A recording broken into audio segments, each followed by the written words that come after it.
It's a sweetie. Bye, everybody. See you later. Let us know if anything goes panicky. David! Hey, Alec. Oh, yeah, David, at last we got you back on the show. Famous media personality, you. How's it, David? How you doing?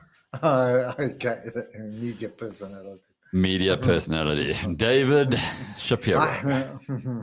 Did you look at Tongaat before we start? I need to look at it in greater detail. I don't know what the restructuring of their debt really means, and how it's going to affect them, because it's quite a long announcement, and it came out at like 3:00. So I haven't gone through it, but I mean the share price was down about 20%. Yeah, so, it recovered a lot towards the end. Did it? I'm very embarrassed because we put it in our portfolio yesterday. I also chose it as a turnaround stock as well, simply because of new management there, and hopefully new beginnings. And so it's also knocked me. I thought everything was going well. So what this all means, I don't know. It is a strange one. We'll hear. They are a March year end, so it's I guess we'll get more information soon. But usually what we do in the portfolio is we buy in 3 tranches. Unfortunately, we bought the whole lot because I thought, when the results come out in March, if they're half as good as the other ones were. Anyway, all right. We're ready to go. We've got a nice show tonight, Dave. Dudu's going to bring us in, and away we go. Stand by. Business Power Hour starts in 25 seconds.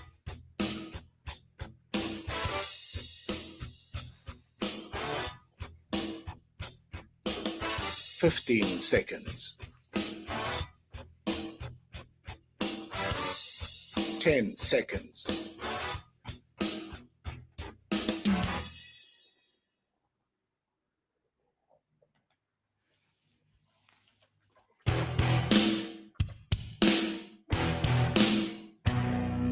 'The BizNews Power Hour.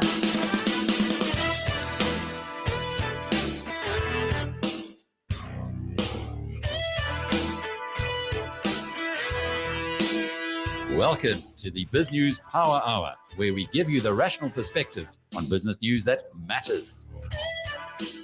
Indeed, we do. And if you can find any rationality in defending cadre deployment after the disaster that South Africa has gone through, well, you're a better man than I. David Shapiro is back as our guest market commentator tonight. David, I am looking forward to your insights on lots of things, cadre deployment included. Yeah, it's disappointing. Alec, I'm an old man. I'm in my 70s and that, and I recall the 1990s so clearly, and the hope that we had. And 27th of April was when 27 years ago was when we first voted. And if I compare where we were then and where we are now, and the characters that were there then are still many of the same characters, the promises that they made us that they've just not fulfilled. And it was so sad, to hear the revelations of Cyril Ramaphosa, for whom we had so much hope and really thought he was the man that was going to turn it around. But, a lot of these chaps have been along the journey. They've all been along that journey. They're the responsible people, and that's the frustration, Alec.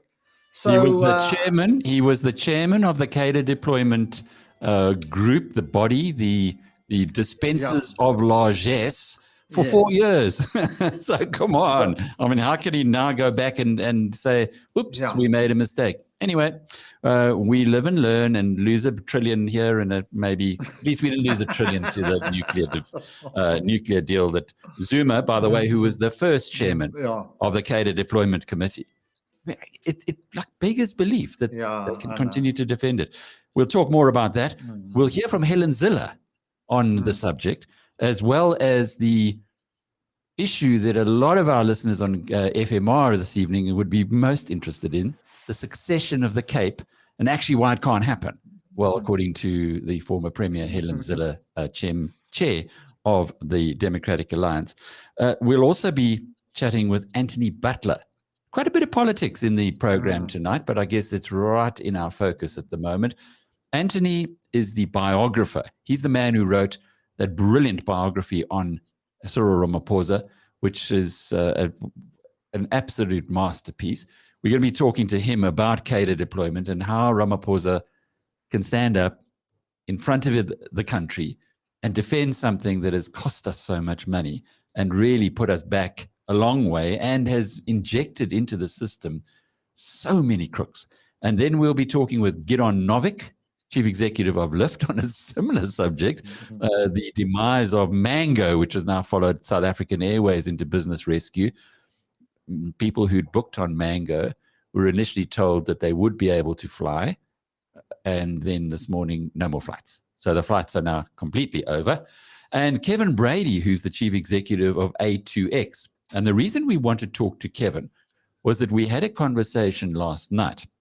You'll recall it, Justin, my colleague Justin Rowe Roberts in studio with us, about how the JSE had been such a shocking performer over the last 5 years.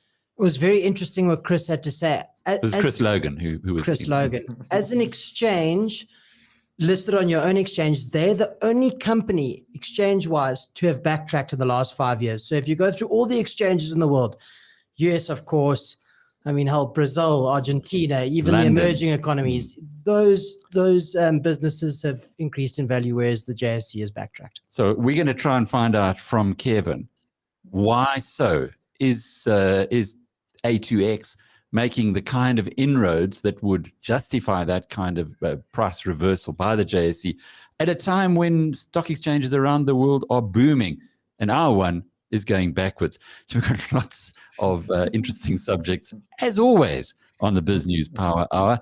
But first, we'll find out from our editor-at-large, Jackie Cameron, what's in the news in this flash briefing. President Cyril Ramaphosa has admitted that the ANC allowed looting in the so-called state capture era, with his comments hitting world headlines. The influential Financial Times of London says Ramaphosa's remarks at the Zondo Commission of Inquiry are his most direct admission yet of the party's failings under Jacob Zuma. But, says the Financial Times, Ramaphosa has stopped short of a full apology and said that the recognition of these facts does not mean the ANC is itself corrupt or uniquely affected by corruption. The Zondo inquiry is investigating claims that Zuma allowed the Guptas, a business family, to control cabinet appointments and state contracts. President Ramaphosa was probed by lawyers on what he knew about the role of the Guptas in funding the ANC. Take a listen. The Guptas also donated money to the ANC over the years. Yes, the then Treasurer General has admitted to that fact. And there can be no doubt that the conduct of the Guptas had also received high visibility in the media and elsewhere. There can be no doubt that any donation from the Guptas should have been investigated. Yes, I would say so too. There is in fact an allegation that was made to the Treasurer General that the Guptas footed the bill for the ANC's 2012 conference in Mangaung. Is that correct? I've heard of this allegation, yes. Do you know whether it is correct? No, I don't. Yes, I would concede that there should have been possibly an internal examination. I don't know the extent to which an investigation would have been possible, but an examination, because an investigation conjures up in one's mind idea that you will subpoena this document, you will get this and that, and being a political party, I know the limitations even of the powers of a Secretary General to subpoena documentation and evidence. So there should have been an examination. Could have been outsourced. Pardon? It could have been outsourced, the investigation. Well, that's a thought. It could certainly have been outsourced. Yes. Like Zuma's dodgy nuclear deal, Energy Minister Gwede Mantashe's Powership deal is deeply suspect and frankly reeks of corruption. So says the leader of the opposition Democratic Alliance, John Steenhuisen, who notes that the deal locks South Africa into a 20-year contract to purchase expensive, dirty power. Under Mantashi's deal, he says, will be paying R2.30 per kilowatt hour, while Saudi Arabia has just signed a power purchase agreement for solar power at an equivalent to 15 cents per kilowatt hour. The US economy expanded rapidly in the first quarter, growing at a 6.4% annual rate and extending what economists project will be a robust, consumer-led recovery from the pandemic this year. That's according to BizNews premium partner, The Wall Street Journal, which says that the jump in US gross domestic product in the first 3 months of the year put the size of the economy slightly ahead of where it stood a year earlier, just as the pandemic reached the US. Meanwhile, the S&P 500, which is an index of the biggest publicly listed companies in the US, has risen 10% since Mr. Biden's January the 20th inauguration. The index is on course for its strongest performance since the start of Mr. Roosevelt's first term in 1933, when it surged 80% after a spectacular crash in the Great Depression. China is preparing to slap a fine on Tencent as part of its antitrust crackdown on the country's internet giants. Reuters reports that Tencent may face a fine of at least 10 billion yuan, which is the equivalent of $1.6 billion US, which is less than the 2.8 billion levied on Alibaba. Tencent underpins Amsterdam-listed Prosus and the JSE Naspers, which dominates the South African Stock Exchange. And that was your BizNews Flash Briefing. I'm Jackie Cameron for BizNews. For more on those and the other big news stories of the day, go to biznewsradio.com. Well, it seems our president has got a very short memory. David, you might remember the ANC did have an investigation and it did give us a whitewash and it did tell us there was no problem with what was going on at the time of the Guptas. So come on, guys, really, are we idiots? Anyway, we're trying something new today on our live stream on YouTube. And you can just go into biznewsradio.com and you'll find the live stream there. We've got a live chat. So I've got my iPad in front of me and I've got a few people who've actually sent some questions through. You're welcome to put questions. Ray and Gideon have already posed questions. One, which David Shapiro, I want you to think about. Gideon says the steps will have to be taken to bring Ramaphosa to book, or is he above the law? Let's hear what you've got to say after this insight on today's markets. BrightRock believes that every change in life comes opportunity. Sorry, let me start that again. BrightRock believes that with every change in life comes opportunity, and the markets aren't any different. The daily movements in the markets mean change for us all, sometimes small, sometimes big. This daily market report is made just for you by BrightRock, the first ever needs-matched life insurance that changes as your life changes. Justin. The JSE All Share Index was down at 67,400. Earnings season in the US. Last night, Apple and Facebook reported great numbers after the bell, adding to those of Alphabet and Microsoft the day prior. On the JSE, First Rand up 3.25% to 53 Rand a share. Pick and Pay down 2.5% to 54 Rand 50. Naspers lower by $45 to 3,320 Rand a share.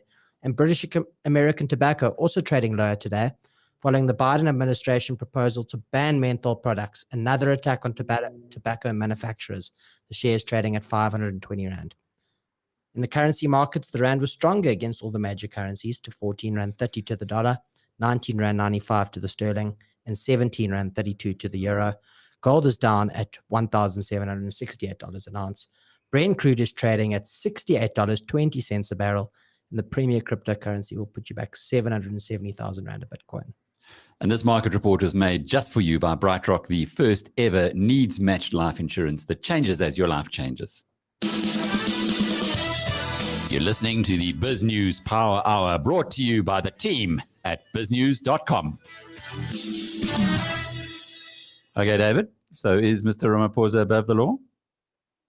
He's not above the law, but sadly, they act as though they are above the law, as we have seen with ANC politics as well. And I think that's sad. I don't think we're ever going to regain the kind of view that people had of us in the 90s when democracy was introduced. We the only way we can ever get back to being that beacon of light for Africa is to actually remove everybody and start again.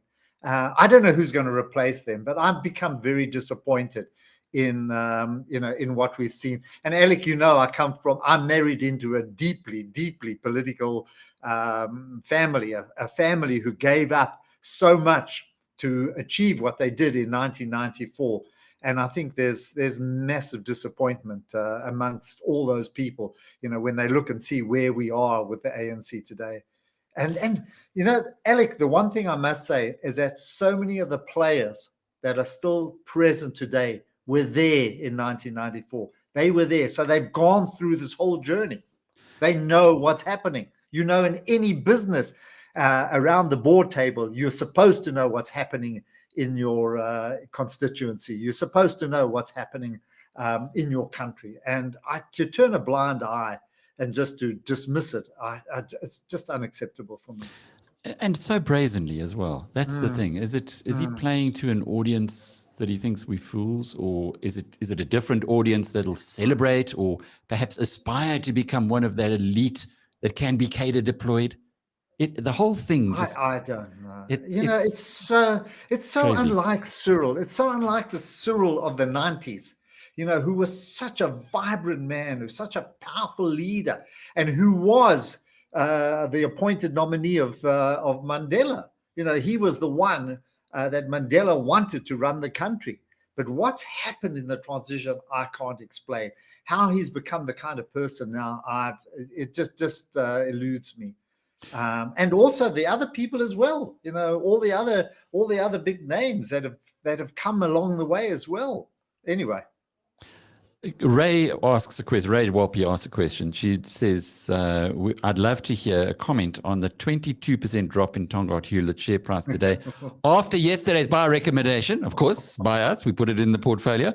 And Tongaat Hewlett's 1500 update today on debt restructuring and the cautionary announcement. I read through it, David. I suppose you could interpret it as they might not be able to secure a deal with the banks, but the banks have already got 5 billion rand from Tongaat Hewlett. It sounds a bit stupid that the banks would now pull the plug, or if they can pull the plug, that sounds a bit strange. And then the second part of the announcement was kind of neither here nor there. So I don't know what traders are seeing in this and what they're getting upset about, but I do know on the BizNews Interactive channel, there's some guys who went in and piled in at 7.50 rand. So it closed at 8.50 rand tonight. So they did okay. And if sometimes Mr. Market does catch a panic, and you've just got to ride it through. Yeah, it's unlikely that they're going to allow Tongaat Hewlett to go to become insolvent or to go into bankruptcy and not to be able to pay their debt. So I'm not sure. I've got to go through this in a lot more detail. I had chosen this as a big turnaround business, knowing its history and and it's a long history, and knowing where it's placed in the economy, the number of people that it employs. I'm sure, yes, in a breakup, these could all be solved, but it's very unusual that banks would adopt the attitude. So I've got to go through the announcement with a finer tooth comb to understand why the market would have dumped it by 22%. Or some in the market would have dumped it. Or some, yeah. And we must never forget that. It's not always rationality in the consequence of an announcement. But let's see. They're a good, well-managed company. They are a March year end. We will be hearing more detail from the business in the next few weeks when they come out with their results. But everything that they've said officially, including in the webinar, the 1 hour webinar that Gavin Hudson, the CEO, had with us, showed that things were going in the right direction. Now, I remember I was in a program where you interviewed him, and he came across with such authority and in so much control. And it's against that reason I chose 5 stocks where their new managers were in, which included PPC, and he was certainly one of them. And so Ray can stick with it. Just ride out the storm, and we'll hopefully see much better days in prospect. David, I had a really interesting interview with Helen Zille yesterday after the publication of her recent book, Go Woke, Go Broke. It's brilliant. It joins so many dots that South Africans need to have joined for them. But in this little clip, we spoke about the secession rather, of the Western Cape. And as it happens, CADA deployment. Let's have a listen to listen in on part of our conversation.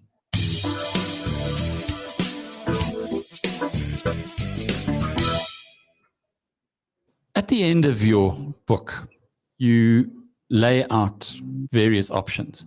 And one of the options that is gaining in popularity, perhaps through ignorance, well, certainly after reading what you had to say about it, it was clear that there's a lot of ignorance on this, is secession. And when you begin by having a look at the difference, particularly of the Western Cape with the rest of the country, both its governance and its philosophy towards the economy, towards free enterprise, it would seem as though it's inevitable that the Western Cape will secede. But that's not going to happen. Well, it can't happen in terms of constitutional mechanisms until and unless the national government accedes to that in terms of the Constitution, Section 235 of the Constitution. Now, there is no way, unless a new party comes to power that would support secession, that would ever happen. So what we can push for within current constitutional parameters is far greater devolution of power, far greater federalism, far greater autonomy for the provinces and for local authorities. And that is achievable, and that is what we must get right. But you also say that there's a bigger story going on here, that South Africa is dealing with issues that many countries are either also having to deal with, maybe ignoring it, or going to have to deal with in future. So we are important to the rest of the world, a little bit like an experiment that they're watching. Well, basically, the culture wars in America are about what the two competing sides would say were incompatible cultures.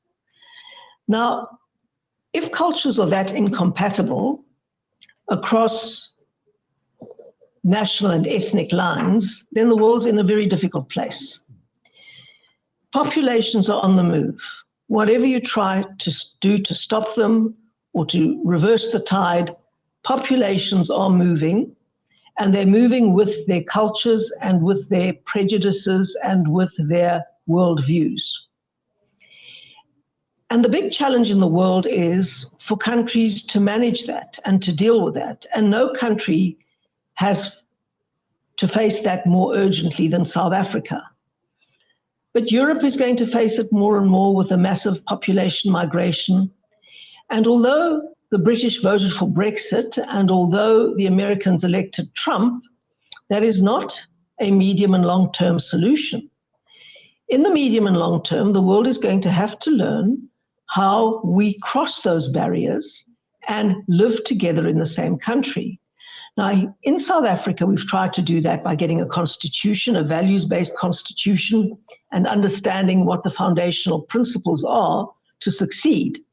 And that is why wokeness is so dangerous, because it is a smokescreen for what will become an assault on the Constitution. No doubt about that. Because more and more, the values that underpin the Constitution are being presented and misrepresented as an imposition of white colonials, which aren't rooted in the South African reality. And that is why the EFF more and more will be arguing that the protection of property rights is something that is alien to Black South Africans, that owning land and owning property wasn't indigenous part of the culture, and therefore the revolution must get rid of that kind of thing. And that is the danger of wokeness, that it gives credence and it gives some kind of moral camouflage to those extraordinarily dangerous ideas that are only going to be in the interests of the elite, who are going to seize all the property for themselves under the pretext that they're helping the poor, which is cynical in the extreme. There is, though, a view that, well, we've got Ramaphosa now and Zuma's gone and we don't have the nuclear project of R1 trillion that he was going to steal, and the Guptas are in Dubai and Duruzani's left the country. Things are going to improve. ACE is going to get the boot soon. From reading your book, you don't actually get even close to agreeing with that thesis. Not at all. Not at all. For every ace, there's a couple of jokers, believe me. And they're all behind there being deployed. I mean, the real thing that we have to be worried about is the extent to which cadre deployment has hollowed out the state and really turned us from having once had a capable state to having a dysfunctional state. And you just have to look at the situation with all the state-owned enterprises to understand how bad it can get. The great thing we have to oppose now and stand against now with everything that we've got is the extent to which the ANC wants to extend that failure to the private sector as well. The latest amendments to the Act, which basically say that companies can be fined 10% of turnover or something like that if they don't mirror the population ratios, are just a passport to disaster for the private sector as well. And it's as if we haven't learned anything from state failure. The attempt to double down on the causes of that failure rather than to correct them is something that we have to be very, very clear about, vigilant about, and oppose with everything we've got. So there's no way that the ANC can rescue South Africa from the ANC. The ANC is a problem. Cyril Ramaphosa is not saying we're going to scrap cadre deployment. He's not saying we're going to facilitate a meritocracy. He's saying none of that. He's saying that they will continue doubling down on racial quotas on the basis of national demographics when a tiny percentage of Black people, comparatively speaking, have the qualifications needed for running major enterprises, which is an enormously significant challenge. So despite all of that, they're pushing ahead with this, which tells me only one thing. They want to follow the cadre deployment policy that has ravaged the state, and they want to follow through with that throughout the entire economy. And this is in fulfillment of the National Democratic Revolution, which basically means the party must control the state and the state must control society. And now they're on the next stage of that revolution, and we have to push back with everything we've got and not be entranced by mellifluous words from Cyril Ramaphosa.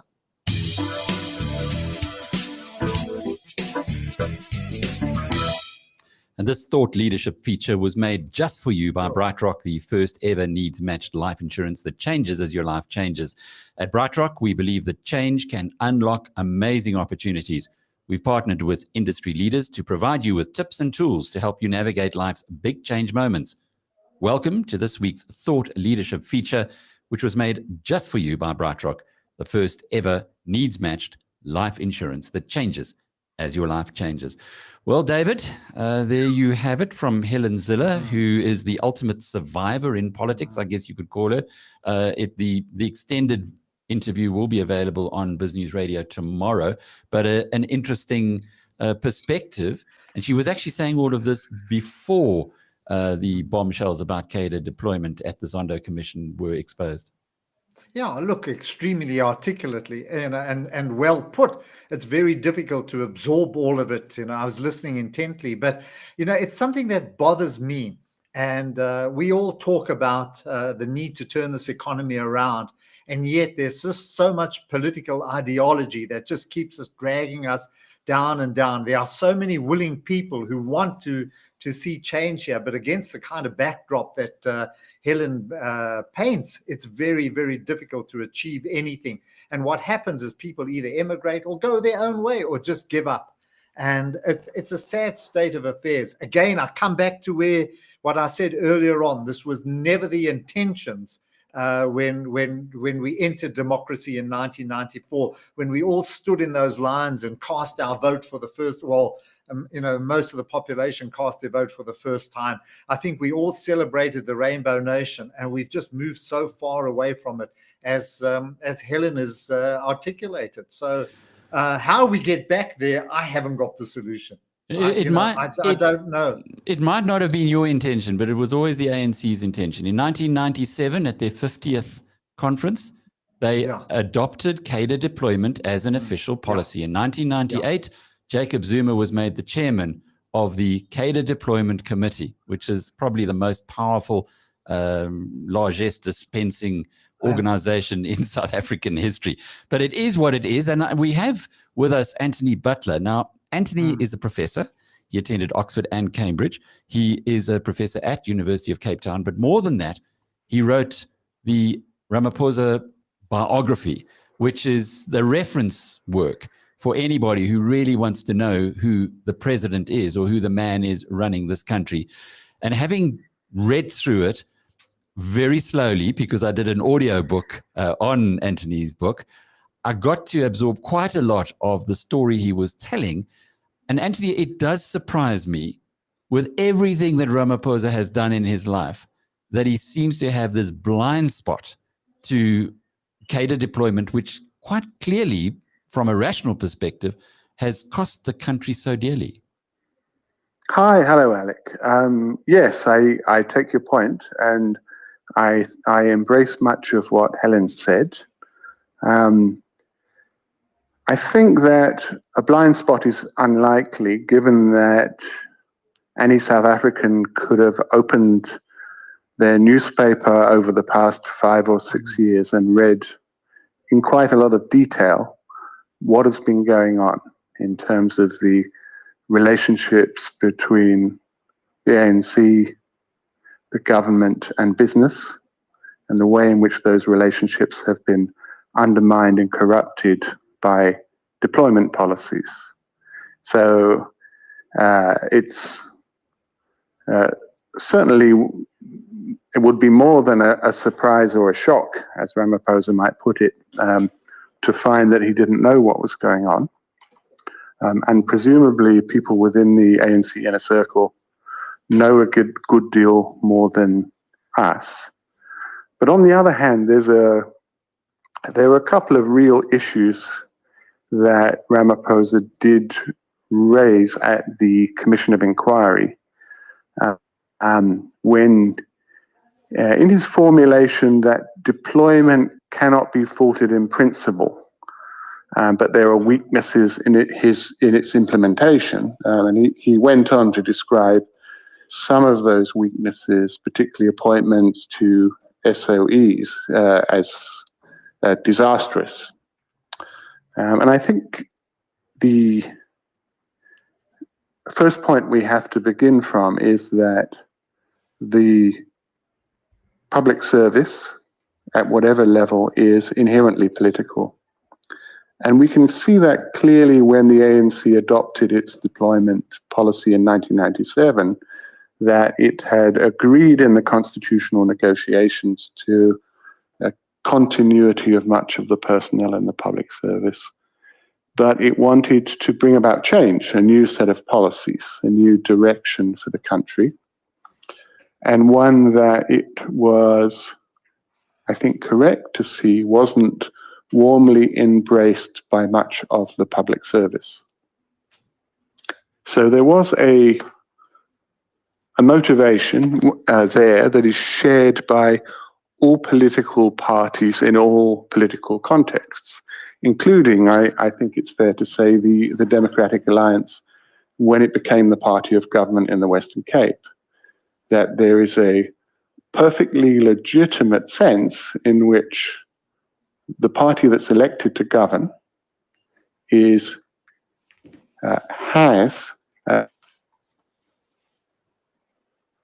series of politically influenced appointments that will allow them to change the direction that the public bureaucracy is taking. Otherwise, democracy is empty. Yes, I think that's fair enough. So there is a point that we mustn't ignore. And the problem is that point made a lot of sense in the transition when we did have a public service of that kind. But by, for example, 2011, 2012, this was really not so much of an issue in the public service. There had been a huge turnover. David Shapiro, have you got any thoughts on this, or a question you'd like to pose to Anthony?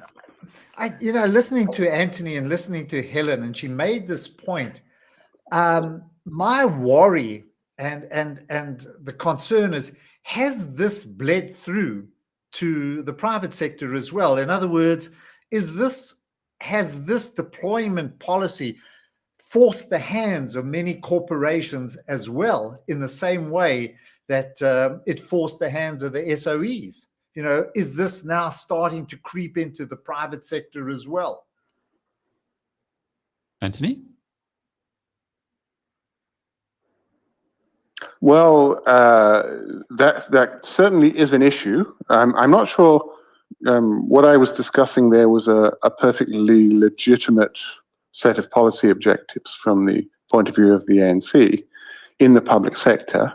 And I think in a way, it makes sense to discuss how that's gone wrong, because it has done. And Ramaphosa was really very evasive about how it's gone wrong in the public sector and in the SOEs in particular. So, well, in fact, I shouldn't say in particular, because at local government level, we have effectively a disaster in many municipalities where political appointments have driven out skills that are essential for the effective functioning of government. So there is an important story there about what's gone wrong. The private sector, there is a different story which really concerns something else, which is Black economic empowerment policy. And again, I think there is a separate story there about a need for a change in patterns of ownership and control in the society. And I would say the story of BEE over the past 25 years has been that it has failed from both ends. So we haven't Anthony, empowerment of Black South Africans. Sorry, Alec, let me just finish. Yeah, we haven't seen real... We were losing you, and I was just going to say, if you could just repeat what you said. Oh, sorry, Alec. Which part, Alec? Give me the failure. You were saying the failure.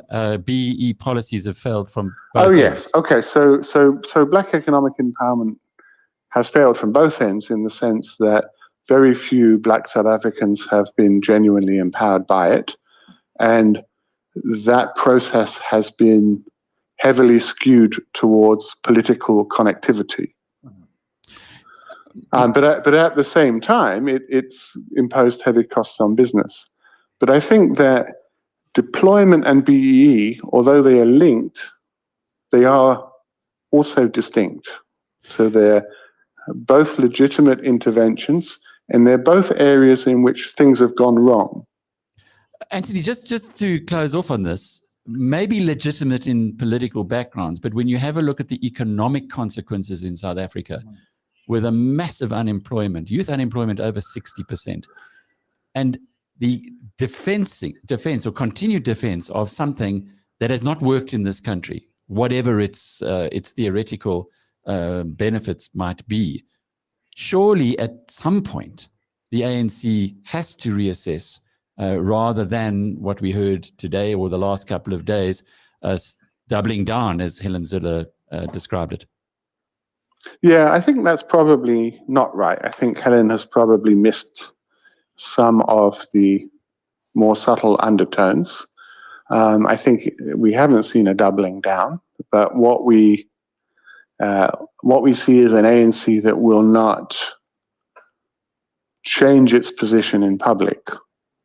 But I think there's a widespread awareness within the ANC that both cadre deployment in its conventional form is not working, because it has stoked, on the one hand, factional politics.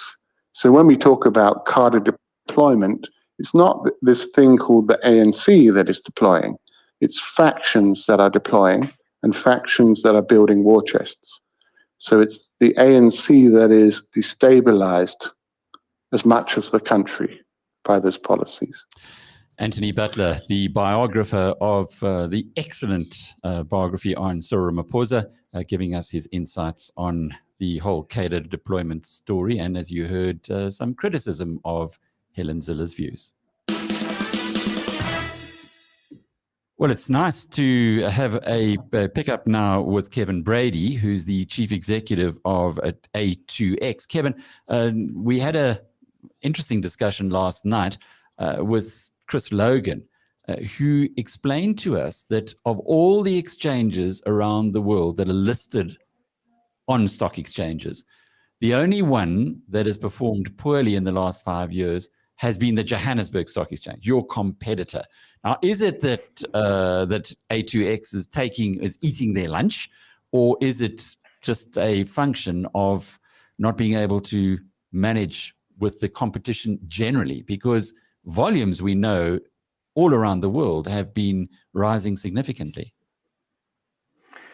Well, firstly, Alex, thanks for having me on the show. It's a good question to start off with.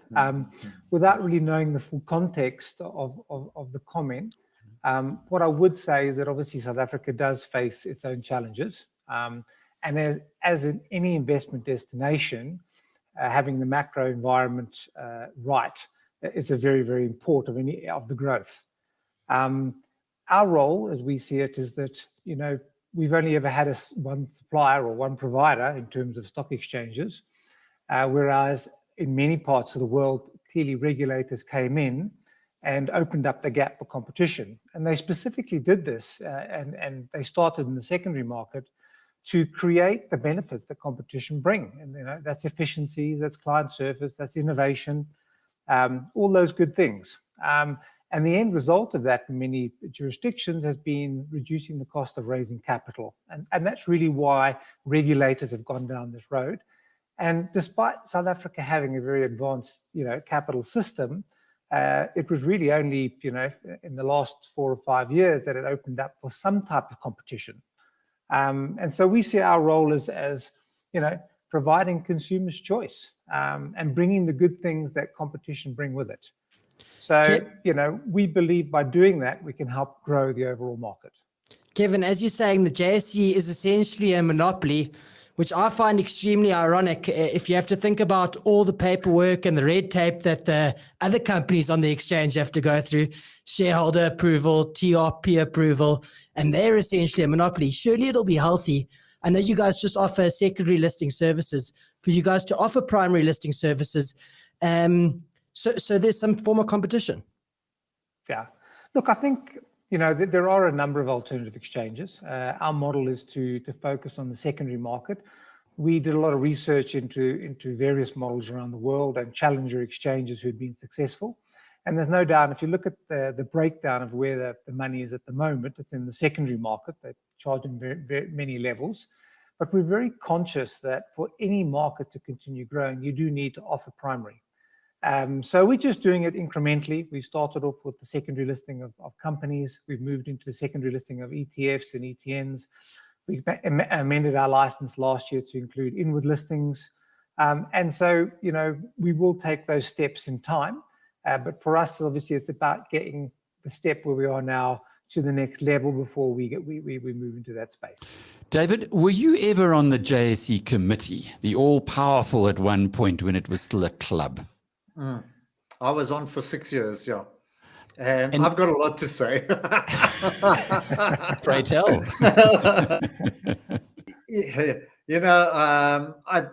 I recall around about the end of 89, 90, where there were two competitive computer systems, MAS and the BCA at that stage.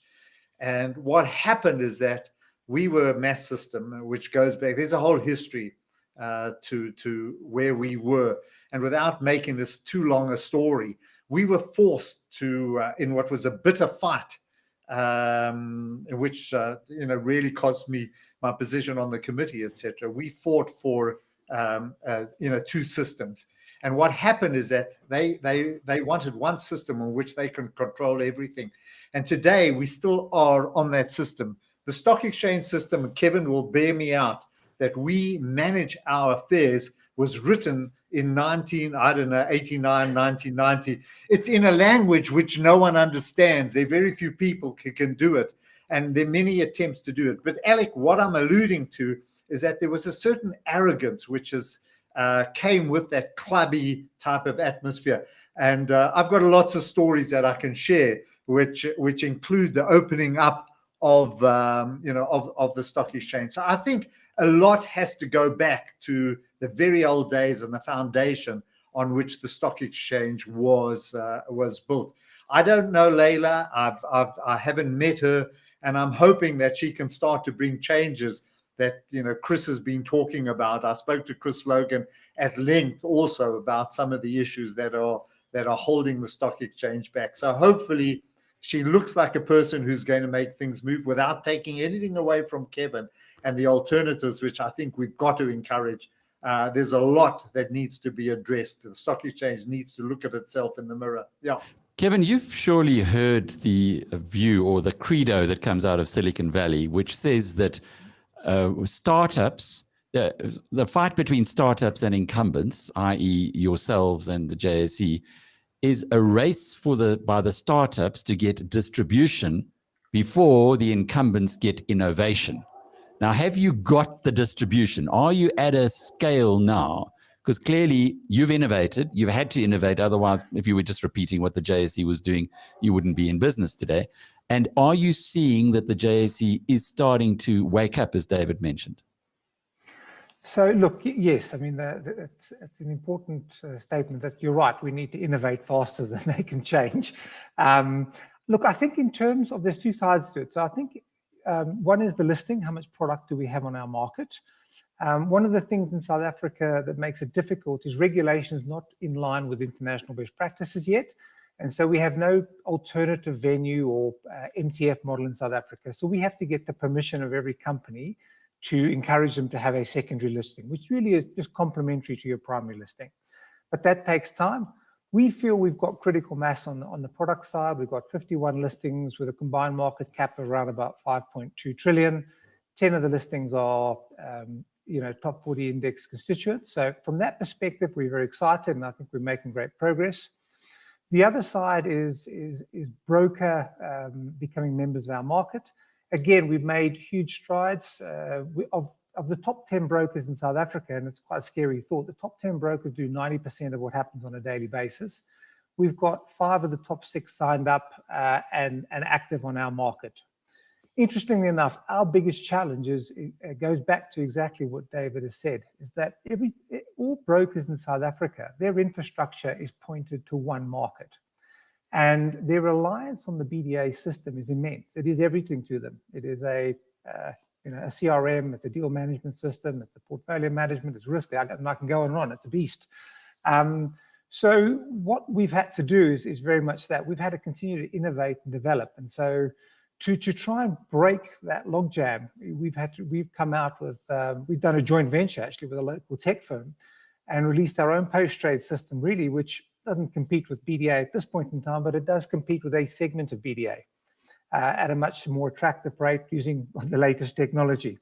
So I think we are definitely innovating at a fast pace. The JSE is responding, but it's, again, it's difficult changing culture and changing systems. I mean, BDA is an example. It's close on 40 years old.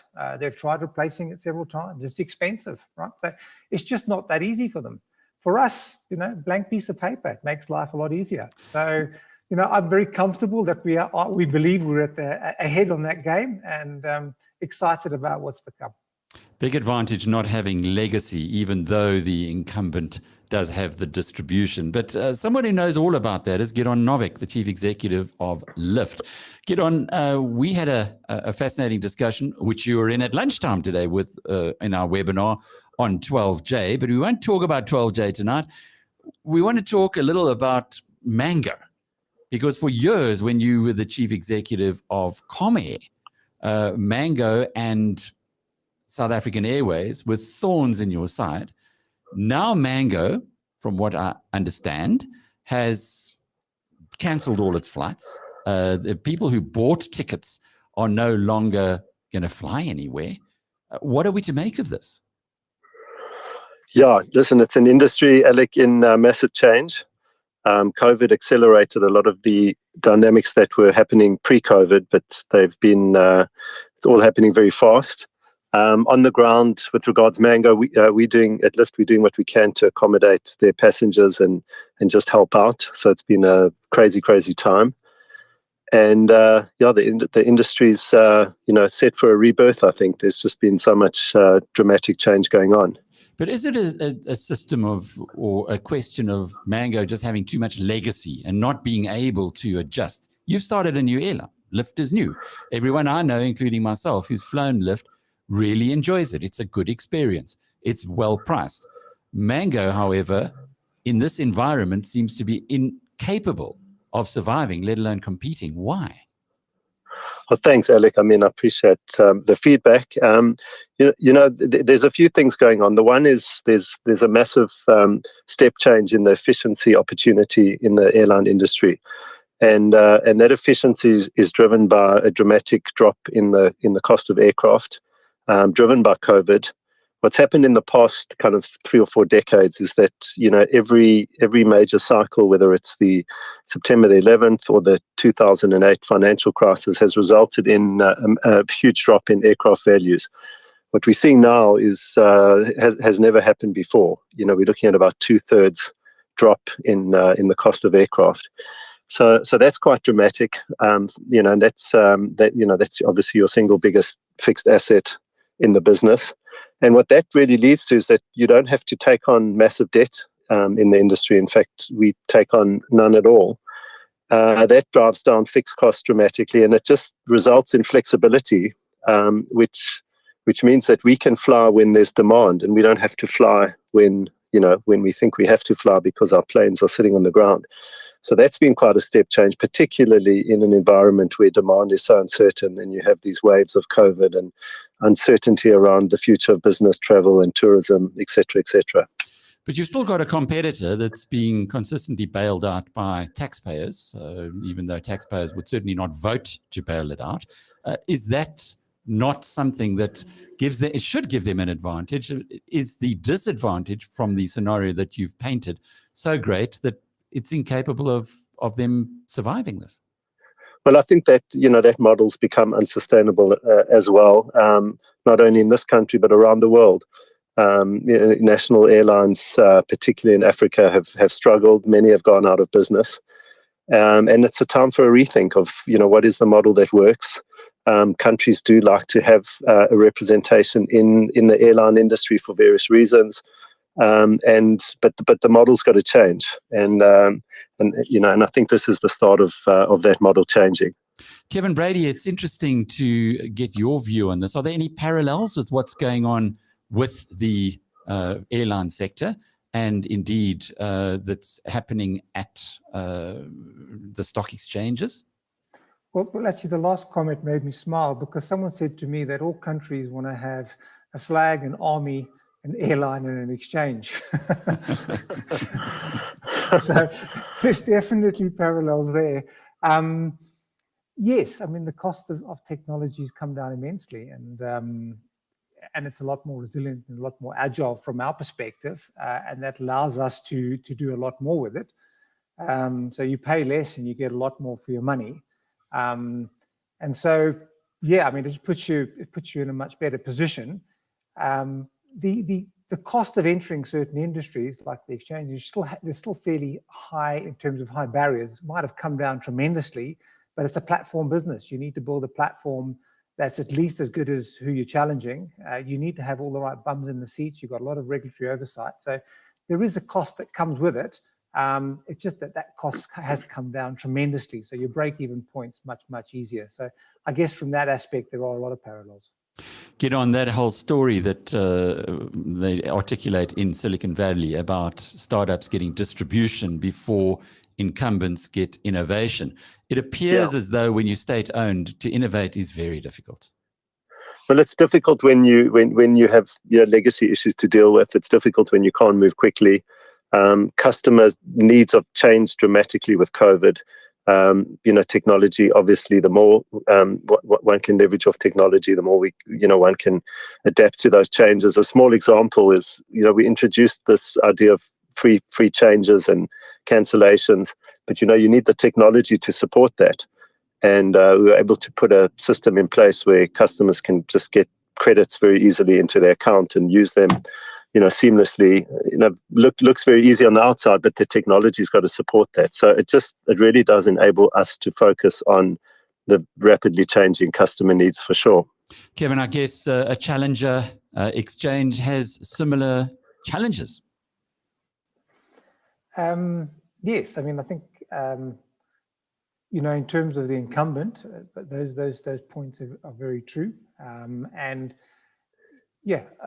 very similar in terms of we can introduce order types, we can change settlement cycles, we can bring on many more companies in terms of listings. We just have a lot of that flexibility, which does allow us to be a lot more responsive to the changing environment and to customer needs. Look, we are held back to some degree by oversight and regulation, which takes a bit of time. But it does put us in a very strong position. $1 million question for both of you, starting with Gideon. If you were running Mango, or even better, South African Airways, including Mango, Gideon, what would you do? So it's difficult, Alec. So much of the legacy's got to be cleared out, and I think that's the starting point. You've literally got to start from scratch as much as you can. There's so much that's changed. There's so much legacy that gets built up over years and years and years. And there gets a point in, I guess, many business cycles where you've actually just got to start again. And that becomes the, most, the best option in terms of success. It's just clean the slate and start again. Same question to you, Kevin. Well, as a taxpayer and a reluctant taxpayer to be funding SAA and Mango, I think the best thing is to stop funding them, and either they go insolvent or they make a plan, right? No, sorry, let me put it differently. If you were running the Johannesburg Stock Exchange or JSE Limited, what would you be doing right now? I think there are a couple of things. I think you need to change culture, move away from a more regulatory mindset into a much more client focused, and I think they are doing that.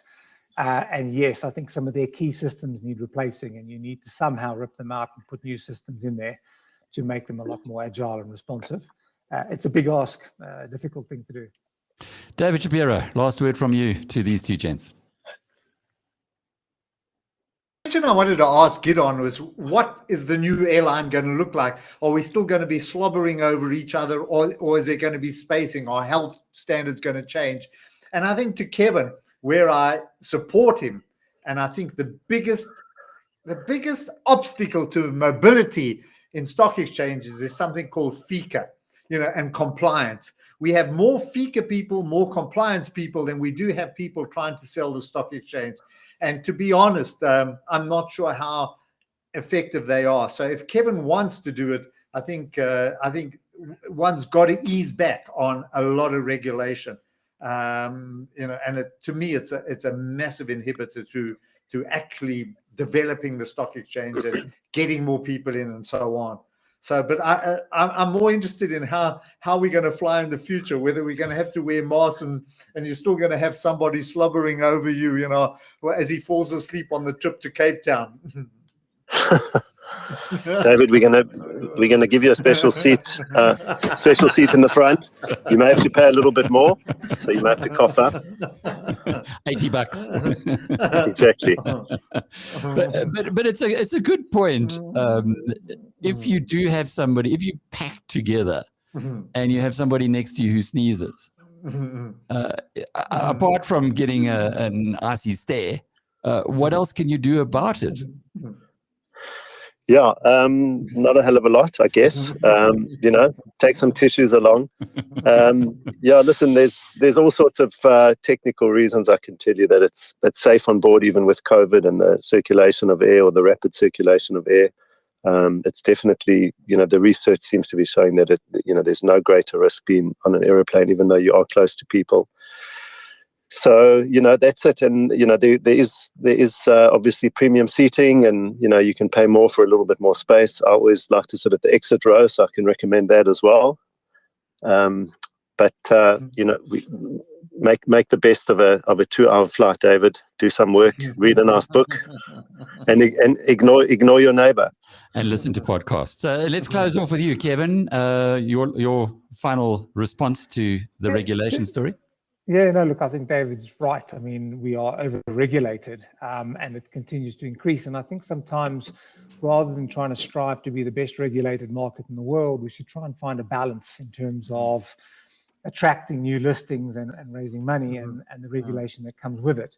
As we've seen, you can have all the regulation in the world, unless you have the people in the company with the right spirit and adherence, they can find ways around it, as we've seen with Steinhoff. So yes, that balance is very important to help grow this market. Kevin Brady is the chief executive of the Challenger, or the biggest of the Challenger exchanges in South Africa, A2X. There are a couple of others who also are making great strides. And Gideon Novik is the chief executive of the Challenger airline in South Africa, Lift. And on the demise of Mango, well, at least if you'd booked with Lift, it might have been, at the time that you booked, a little bit more expensive than Mango, particularly if you wanted David Shapiro's front row seat. But at least you'll be flying tomorrow. Bright Rock believes that with every change in life comes opportunity, and the markets aren't any different. The daily movements in the markets mean change for us all, sometimes small, sometimes big. This daily market report is made just for you by Bright Rock, the first ever needs-matched life insurance that changes as your life changes. And Justin will bring us up to date as we bid all of our guests adieu. The JSE All Share Index was down at 67,400. Earnings season in the US. Last night, Apple and Facebook reported great numbers after the bell, adding to those of Alphabet and Microsoft the day prior. On the JSE, First Rand was up 3.25% to 53 Rand. Pick and Pay down 2.5% to 54 Rand 50 a share. Naspers lower by 45 bucks to 3,320 Rand a share. And British American Tobacco also trading lower today, following the Biden administration's proposal to ban menthol products, another attack on tobacco manufacturers. The share is trading at 520 Rand a share. In the currency markets, the Rand was weaker against all the major currencies. Apologies, stronger. 14 Rand 30 to the dollar, 19 Rand 95 to the sterling, and 17 Rand 32 to the euro. Gold is trading at $1,768 an ounce. Brent crude is trading at $68.20 a barrel. And the premier cryptocurrency will put you back 770,000 Rand a Bitcoin. Isn't that interesting? It used to just be one-way traffic. You could say the Rand was weaker, the Rand was weaker, the Rand was weaker. Now you've got to actually watch. Those are my notes from yesterday, and I remembered in it. This market report is made just for you by Bright Rock, the first ever needs-matched life insurance that changes as your life changes. From the BizNews team, we'll be back in your company again tomorrow night with Naughty Friday, Festive Friday. And Naughty Carrie with her corner, Carrie's Corner, the Naughty Corner. We got to get David Shapiro in one Friday night. I know it's difficult for you, but when I start shivering, David, I don't sleep well on Thursdays because I know Carrie Adams is coming into the studio with a couple of bottles of wine that she forces on Justin. Poor Justin. Until then, cheerio.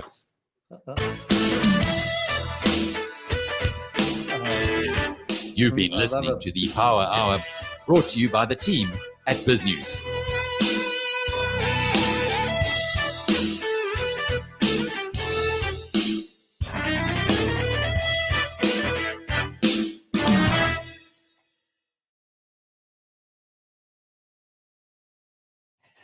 Wonderful. Okay. And for the questions, thanks. I'm just writing in here. Thanks. Hope.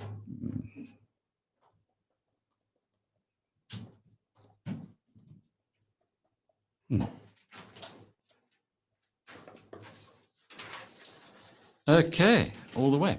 All right, thank you very much. Well done, Justin. Yeah, you too. Nice show. Yep. I will close up here. Well, we had 2 questions, which is 2 more than we had yesterday, the day before. But the one night a little earlier, a couple of days ago, that channel was plenty busy. And I thought, I only saw it afterwards, as Stuart showed me, and I thought, okay, we're missing a trick here, because, yeah, you can give people